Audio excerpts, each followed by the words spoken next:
जय राधे कृष्णा दोस्तों, मैं हूं डॉक्टर शिवराज सिंह। स्वागत है आपका अपने चैनल हिस्ट्री विद सिंह में। दोस्तों, आशा है आप लोग अच्छे से होंगे, बढ़िया अपनी पढ़ाई या बिजनेस कर रहे होंगे। ठीक है, तो भाई और भी मैं देख रहा हूं कि जो 60 प्लस वाले भी लोग देख रहे हैं, तो उनका भी अभिनंदन है भाई, उनका भी स्वागत है। तो देखिए, आज की वीडियो में दोस्तों जो है श्रीमद् भागवत महापुराण का आप जो है 22वां वीडियो आप देखेंगे। ठीक है, तो आज के वीडियो में आपको वराह अवतार के बारे में जानेंगे, सुनेंगे। ठीक है, और भी ढेर सारी स्टोरी सुनेंगे आप इस वीडियो में, है ना। तो मज़ेदार होगा ये वीडियो आपका, तो ध्यान से सुनिएगा। ठीक, तो भाई देखिए, वराह अवतार भगवान के कोई भी अवतार हैं, उनके पीछे एक स्टोरी रहती है ना। तो जो अवतार हुआ है उसके और भी जो इसके पीछे की जो स्टोरी है, वो आइए मैं आपको बताता हूँ। क्यों भगवान ने जो है वराह अवतार लिया है, कैसे जो है हुआ है ना। तो देखिए, आप जानते हैं कि मैंने सनकादि ऋषियों के बारे में आपको बताया है। तो सनकादि ऋषि जो हैं, जैसे सनक, सनंदन, सनातन और सनत कुमार, ये 4 ऋषि थे। ये ब्रह्मा जी के पुत्र थे। ठीक है, तो अब ये चारों एक बार जाते हैं भगवान के लोक, जहाँ भगवान बैकुंठ लोक में रहते हैं, वहाँ जाते हैं भगवान के दर्शन करने। ये चारों जो सनकादि ऋषि थे, इन चारों को मिला करके सनकादि ऋषि कहा जाता है। ठीक है, तो अब ये चारों जो है जाती हैं भगवान के पास दर्शन करने के लिए। तो भाई 6 गेट, तो 7 दरवाजे हैं भगवान के पास, ऐसा लिखा है श्रीमद् भागवत पुराण में कि 7 दरवाजे हैं। 7 दरवाजे के बाद भगवान जो है रहते हैं, बैकुंठ लोक है उनका, भगवान का, और भगवान जहाँ पे रहते हैं उनको मिलने के लिए। तो भाई 6 दरवाजे तो वो पार हो गए, कोई पूछा भी नहीं, है ना। 7वां दरवाज़ा जो है पे पहरेदार खड़े थे, उनका नाम था जय और विजय, है ना। उनका नाम क्या था? जय और विजय उनका नाम था। वो द्वारपाल खड़े हुए थे और उन्होंने इनको रोक दिया, जो सनकादि ऋषि थे। तो अब ये जो है दिखने में जो सनकादि ऋषि थे, मात्र 5 वर्ष के बालक थे, है ना। तो इनको जो है दूध काटते हैं। जो जय विजय थे द्वारपाल, कहे भाई यहाँ से जाओ, ठीक है, हम सुरक्षा में खड़े हैं। अब इन ऋषियों को बड़ा ख़राब लगता है कि भाई जो है भगवान से मिलने नहीं दे रहे हैं, भगवान के दर्शन नहीं दे रहे हैं, दुत्कार रहे हैं हमें। तब जो है ये जो सनकादि ऋषि थे, ये जो है जय और विजय को श्राप दे देते हैं। ठीक है, कि भाई जाओ, अब तुम अधम योनि में जाओगे, दैत्य कुल में दैत्य हो जाओगे, है ना। तब ये श्राप दे देते हैं।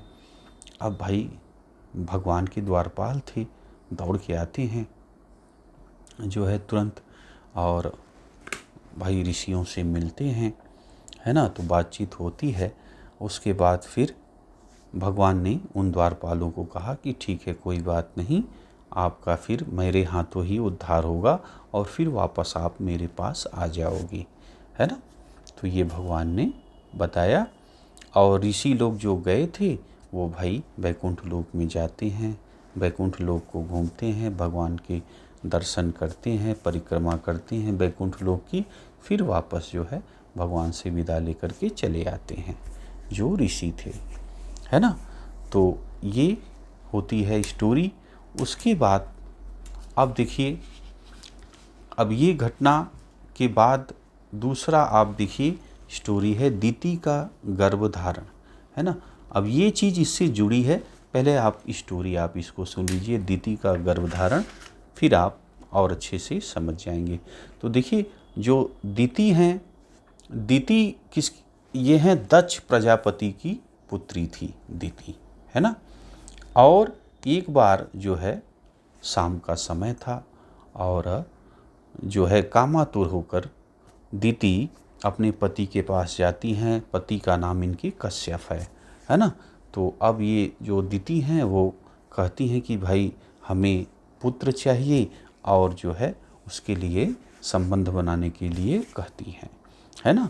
तो और जो ऋषि महर्षि कश्यप थे, तो ये दीति 13 बहन थी, है ना। और 13 जो पूरी 13 बहनों का मतलब दीति को मिलाकर 13 बहनें टोटल थी, और इन 13 बहनों का विवाह इन्हीं कश्यप से ही हुआ था, है ना। तो यानी टोटल जो है सबके पति यही कश्यप थी, है ना। तो पूरा 13 बहन थी, 13 बहनों का विवाह कश्यप ऋषि से हुआ था।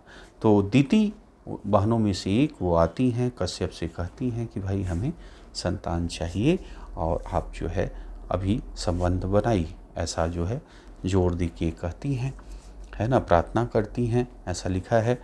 तो उस समय जो है शाम का समय था, जो महर्षि कश्यप थे वो जो है यज्ञ कर रहे थे, समाधि में थे और भगवान का ध्यान कर रहे थे, और यज्ञ आदि जो है उसके बाद वो कर रहे थे, है ना। तो अब भाई वो यहाँ पे उनको संबंध बनाना था, तो वो प्रेशर देती हैं।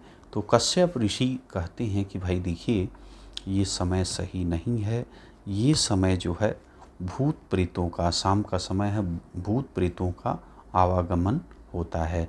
जो भगवान शिव के भूत प्रेत हैं इसी समय जो है निकलते हैं, और भगवान शिव भी इसी समय निकलते हैं शाम के समय। तो ये समय जो है संबंध बनाने का नहीं है, संतानोत्पत्ति के लिए संबंध बनाने का समय नहीं है, ऐसा जो है इनके पति महर्षि कश्यप कहते हैं दीति से। लेकिन दीति नहीं मानती हैं और जो है जोर देने लगती हैं कि नहीं संबंध आप बनाइए, है ना। तो भाई जो है जो कश्यप ऋषि थी वो संबंध बनाते हैं, ठीक है। तो अब देखिए होता क्या है, बाद में संबंध के बाद फिर जो है कश्यप ऋषि अपना जो है आचमन करते हैं और प्राणायाम करते हैं, उसके बाद जो है गायत्री मंत्र का जाप करने बैठ जाते हैं, है ना। अब जो है दीति को जो इन्होंने किया अभी तो उसको लेकर वो बहुत लज्जित हो जाती हैं, उन्हें बड़ा जो है अफसोस होता है, पछतावा होता है। तो अब जो है वो क्षमा मांगती हैं अपने पति से। तो भाई अब उनके पति कहते हैं कि आपने गलत किया है, संध्या का समय था, है ना, और उसमें आपने किया, और आज्ञा मेरी नहीं मानी, मैं आपसे कह रहा था, है ना। और आप रुद्र आदि जो भगवान शिव का आपने अपमान किया है ना। तो अब जो है आपको ये आपने किया है, तो आपको क्या होगा कि 2 अधर्मी पुत्र होंगे, बहुत दुष्ट होंगे, है ना। वो सबको जो है परेशान करके रख देंगे, है ना, अत्याचारी होंगे, तीनों लोगों और जो लोकपाल हैं सबको रुलाएंगे। ऐसे 2 अधर्मी आपको पुत्र होंगे, दीति से कह रहे हैं ऋषि कश्यप, है ना। अब भाई वो इतना सबको सताते फिरेंगे, कोई अपराधी भी नहीं होगा उसको भी सताएंगे, प्राणी जीव जंतु मानव देवता सभी को सताएंगे, पराई स्त्रियों का अपहरण करेंगे, है ना। और जो है अब जब इतना वो आतंक करेंगे तो महात्मा नाराज हो जाएंगे, है ना। अब ऐसी दशा होगी तब भगवान आएंगे, भगवान नारायण आएंगे, अवतार होगा, और उसी समय इनकी जो है इन लोगों का जो है क्या होगा, अंत कर देंगे भगवान नारायण, है ना। तो ये है। अब देखिए ये जो आपने अभी स्टोरी देखी ना, जय विजय की, ऋषियों को शाप दिए थे, है ना। तो अब शाप दिए थे कि आप दैत्य कुल में जाओगे, तो वो जय विजय अब जो है गिरते हैं, वैकुंठ लोक से गिरते हैं। और जब गर्भ जो है हो रहा था, संबंध हो रहा था, तो जब गर्भ धारण कर रही थी उसी समय जय विजय जो है कश्यप ऋषि के माध्यम से प्रवेश करते हैं जो है गर्भ में दिति के, है ना। तो अब आप समझ गए कि इनको श्राप मिला, लोग जो आपके द्वारपाल थे वो आपके आते हैं दिति के गर्भ में आते हैं दोनों। और फिर उसके बाद जो है आपने देखा कि कैसे जो है कश्यप ऋषि ने बताया कि ये कैसे जो है पुत्र होंगे, गलत समय में सब सारी चीज़ें हुई हैं, तो ये कैसे कैसे रहेंगे, कैसे अत्याचार करेंगे, ये जो है कश्यप ऋषि ने दिति को बताया, है ना। तो अब भाई देखिए, अब दिति जो थी वो, भाई कोई भी माँ रहेगी तो वो जो है परेशान हो जाएगी कि भाई हमारे बच्चों को मार दिया जाएगा, है ना, भगवान मार डालेंगे, तो दुखी होती है। तब जो है कश्यप ऋषि कहते हैं कि देखिए आप, और विनती भी करती है अपने पति से, कश्यप से, दिति कि भाई कुछ करिए, हमारे बच्चों को जो है मार दिया जाएगा, है ना। तो कहते हैं ठीक है, कोई बात नहीं, ये तो हो गया है, लेकिन तुम्हारा जो प्रताप है, बाकी तुम्हारा धार्मिक हो और पश्चाताप भी है, तो तुम्हारा जो पौत्र होगा, यानी दिति का जो नाती होगा, उस वो बहुत क्या होगा, धार्मिक होगा, है ना। तो तुम्हारे पुत्र हिरण्यकशिपु के जो है पुत्र जो होगा, है ना, एक तो आपका है कौन सा, हिरण्याक्ष, है ना, एक आप देखिए पुत्र है हिरण्याक्ष, ये है ना, और दूसरा पुत्र कौन सा है, हिरण्यकशिपु है ना। तो जो हिरण्यकशिपु है उसका पुत्र बता रहे हैं कश्यप ऋषि कि बहुत ही धर्मात्मा होगा, भक्त होगा, है ना। और ये क्या लगेगा भाई, ये दिति का नाती लगेगा, है ना। तो अब ये जब होगा तो बहुत भक्त होगा, और इसकी वजह से पूरी दुनिया जो है भक्तिमय हो जाएगी, नारायणमय हो जाएगी, नारायण नारायण गूंजेगा, है ना, जैसे। और उसके बाद देखिए, ये जो तुम्हारा नाती रहेगा ये परम बैरागी रहेगा, है ना, स्वभाव बहुत अच्छा रहेगा, दूसरों को सुख देकर ये प्रसन्न रहेगा, और अगर कोई दुखी है तो ये भी दुखी हो जाएगा, है ना। संसार में इसका कोई शत्रु नहीं रहेगा, शोक को यह दूर करने वाला है ना। और ये जो तुम्हारा नाती है ये भगवान को अपने भीतर हृदय में और बाहर लगातार देखता रहेगा, है ना। तो अब भाई जो है ये दिति सुनती हैं तो बहुत खुश हो जाती हैं। तब वो कहती हैं कि भाई चलो अच्छा है, मेरे पुत्रों का जो है भगवान के हाथों मारे जाएंगे तो उनका कल्याण हो जाएगा, और मेरा नाती बहुत बड़ा भक्त निकलेगा। तो ये सब चीज़ें सुन करके दिति बहुत खुश हो जाती हैं, कहती हैं चलिए दोनों चीज़ें अच्छा होगा, है ना। तो ये स्टोरी होती है। अब देखिए आगे, अब आ जाइए हिरण्याक्ष और हिरण्य जो है शिपु का जन्म का।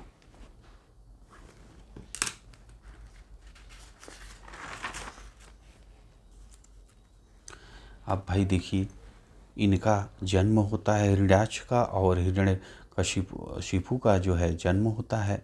अब क्या घटनाएं घट रही हैं देखिए, अब इनका जब जन्म होता है तो उस समय जो है पूरा धरती पे क्या हो जाता है, एक जैसे प्रलय जैसा आता है, तीनों लोकों में जो है ऐसा मतलब उत्पात टाइप का मचता है ना, आंधियाँ तूफान ऐसा होता है, और प्राकृतिक आपदा चलती है ना, जब इनका जन्म होता है। और पहले जन्म लेने वाले जो पुत्र हैं वो है कौन सा, हिरण्य का जो है हिरण्यकशिपु है वो पहले जन्म लेता है, और बाद में कौन जन्म लेता है, दूसरा पुत्र लेता है हिरण्याक्ष, ये दूसरा पुत्र है जो बाद में जन्म लेता है, ठीक है। अब देखिए भाई इसके बारे में आप जानिए, हिरण्य जो है हिरण्यकशिपु जो है ये क्या करता है, ब्रह्मा जी से वरदान लेता है। भाई तब करता है और उसके बाद ब्रह्मा जी से आशीर्वाद लेता है ना, वरदान लेता है। और देखिए क्या है जो है, अब ब्रह्मा जी से वरदान क्या लिया है इसने, ब्रह्मा जी से वरदान लिया है कि भाई इसको कोई मार ही नहीं सकता, न देवता न जीव न जंतु न दिन न रात, ऐसा आशीर्वाद पा जाता है। तो खूब अत्याचार ये भी करना चालू कर देता है। और अब देखिए इसका दूसरा जो भाई है हिरण्याक्ष, ये भी वरदान भगवान से लिया हुआ है कि भाई बहुत ताकतवर ये भी है, बहुत ज़्यादा वीर है, महाबलवान दैत्य है, निर्भय है, अत्याचारी बहुत है ना। अब ये अपनी भाई वरदान तो लिया ही है ब्रह्मा जी से, अब ये अपना शक्ति प्रदर्शन, अपना शक्ति चलिए देखा जाए यार। तो अपना पहुंच जाता है लड़ने के लिए, स्वर्ग में पहुंचता है ना, अपना गदा लेकर के पहुंच जाता है स्वर्ग में पहुंचता है। तो वहाँ पे जो है देवताओं को ललकारता है कि आओ कौन मुझसे युद्ध लड़ेगा, है ना, कोई है मुझसे लड़ने वाला। ये अपनी ताकत में पूरा चूर था, है ना। तो अब भाई देवताओं को ललकारता है और देवता लोग जो है वो इतना शक्तिशाली था, ब्रह्मा जी का भी आशीर्वाद प्राप्त था कि जो है कोई उससे लड़ने के लिए तैयार ही नहीं था, है ना। तो जो है देवता लोग सब भाग जाते हैं वहाँ से और ये जो है लौटता है, वापस लौटता है स्वर्ग से, फिर समुद्र में जाता है ना। तो अब भाई समुद्र में इसको जो है वरुण देवता को ललकारता है ये है। तो वरुण देवता कहते हैं कि भाई इसे लगना ठीक है नहीं, इसको सही ठिकाने पर भेज देते हैं।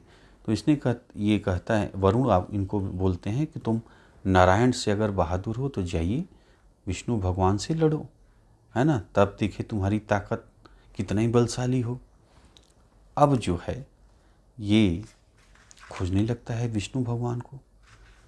उसी समय जो है जो विष्णु भगवान वराह अवतार धारण किए हुए थे, तो वराह अवतार धारण करके जो है धरती से निकल रहे थे, मतलब रसातल में धरती थी उसको लेके अपने, देखिए वराह अवतार में भगवान विष्णु धारण किए थे और ये धरती जो है यहाँ पे है ना रखे हुए थे। ठीक, दोनों सिंहों के बीच में धरती को रखे हुए थे और निकल रहे थे। अच्छा, धरती समुद्र में डूबी हुई थी। अब इसका भी स्टोरी है, आप समझिए कि ब्रह्मा जी ने भाई इनके अवतार के, भगवान के ये अवतार जो लिए हैं इसकी भी स्टोरी है। जैसे ब्रह्मा जी मनु को कहते हैं, मनु ब्रह्मा जी के लड़के हैं। तो मनु से कहते हैं कि भाई आप जो है धरती पे सृष्टि का काम आगे बढ़ाइए, है ना। तो आप आगे बढ़ाएं, मनु से कहते हैं ब्रह्मा जी कि भाई धरती पे सृष्टि का काम बढ़ाइए आप, है ना। तो मनु ने कहा कि बताइए जो है पिताजी ब्रह्मा जी, कैसे मैं बढ़ाऊं, धरती तो डूबी हुई है, रसातल में है धरती, समुद्र में डूबी पड़ी है, कैसे उस पर जीवन चलेगा, कैसे जीवन बढ़ेगा, है ना। तब जो है ब्रह्मा जी सोच में पड़ गए। फिर वो मन से जो है भाई मनु भी कहते हैं कि आप जो है भगवान विष्णु को याद करिए, उनसे पूछिए कि कैसे सृष्टि होगी। तब जो है ब्रह्मा जी ध्यान करते हैं, उसी समय भगवान विष्णु का ध्यान करते हैं, उसी समय उनकी नाक से, ब्रह्मा जी के नाक से ये वराह जो है निकलते हैं, है ना, निकलते हैं। जब वो निकलते हैं तो उस समय एक अंगूठी के बराबर थे, एक अंगूठी के बराबर थे वराह रूप जो धारण किए थे भगवान, है ना। फिर जैसे ही निकलते हैं आकाश में जाते हैं तो हाथी के समान हो जाते हैं। और उसके बाद तो भाई इतना बड़ा उनका रूप हो जाता है, चट्टानों से बड़ा हो जाता है ना। तो इस तरह भगवान अब निकलते हैं और जाते हैं जो है समुद्र के रसातल में, धरती को अपने दांतों पे रखते हैं और वापस जो है निकलते रहते हैं। उसी समय जो है देखिए हिरण्याक्ष जो था उसी से तब आमना सामना होता है ना। और हिरण्याक्ष जो था वो भाई जो विष्णु भगवान से लड़ने को आतुर था, अपनी शक्ति को चेक करना था, ललकार रहा था कि आइए लड़िए मुझसे, है ना। तो अब भाई जो है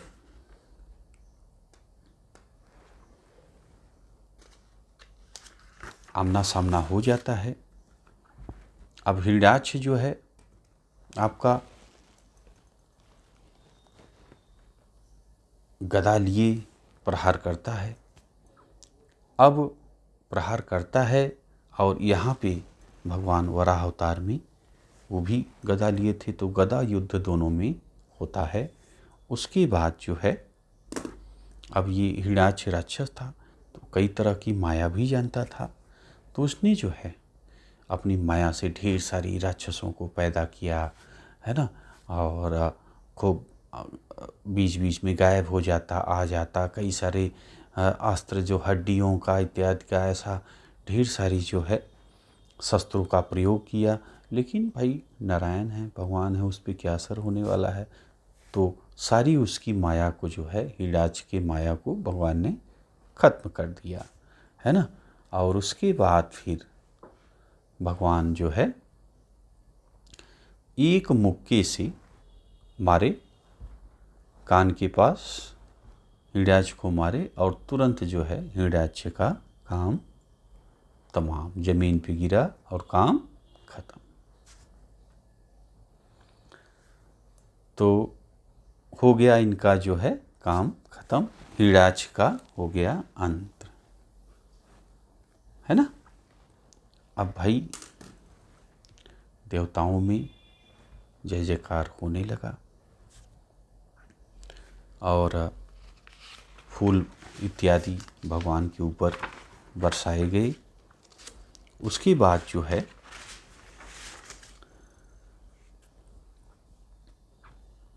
भगवान उस धरती को लेके रसातल से ऊपर आते हैं और समुद्र के ऊपर जो है धरती को स्थापित कर देते हैं, है ना। और उसके बाद फिर भगवान जो है अंतर ध्यान हो जाते हैं। ठीक, तो भाई ये वीडियो बस इसी पे समाप्त करेंगे। तो कैसा लगा दोस्तों ये वीडियो आपको?